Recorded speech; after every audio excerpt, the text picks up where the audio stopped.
said, so happy Independence Day. But today will not just be the day the British people voted to leave the EU.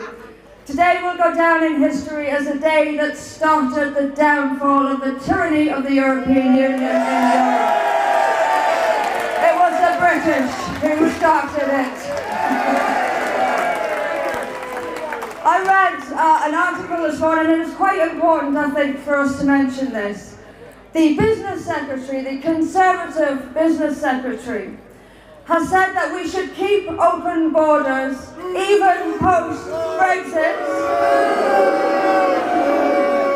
And this was in an article about how the majority of people in this country want less immigration. That is the Tory business secretary's response. No, the borders are staying open even post-Brexit. How dare they?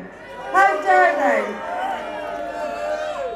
He said the reason they wanted to keep the borders open is because the companies wanted free movement of labour. 17.4 million people want control of our borders, and the companies' voices is not louder than ours. We will not give up our country for cheap immigrant labour for fat cats. We will not be ignored. We are 17.4 million people voted to leave, and we will leave whether companies like it or not.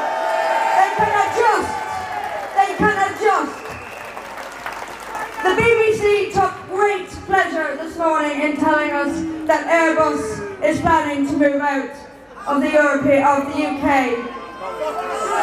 They said it was because of Brexit, but it isn't. It's because of incompetent government who 2 years down the line still can't tell companies what kind of trade arrangements they will have. It's the government. It's incompetent. The EU is obstructive, and they are the reason for this. They want this second referendum. They want you to get tired of all this, and they want to keep us in, and they want to put the final nail in the vote. The final nail in the coffin of your vote. That is what this is all about. It's all about control. You must insist on this. You must make this crowd 10 times, 20 times the size. Make sure they know. Make sure they know they're not getting away with this. I said this was the beginning of the end of the European Union, and it is. And other people have said it, but we must vote differently. There's no time for complacency, there's no time for fear about the other party getting in. What's the difference between the two of them anyway?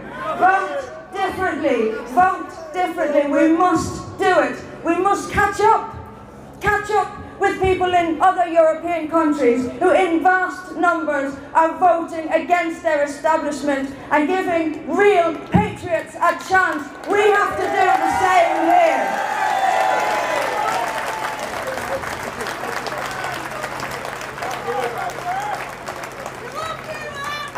A note of caution. We all know that next year, whatever we get, it won't be what we voted for. We all know that.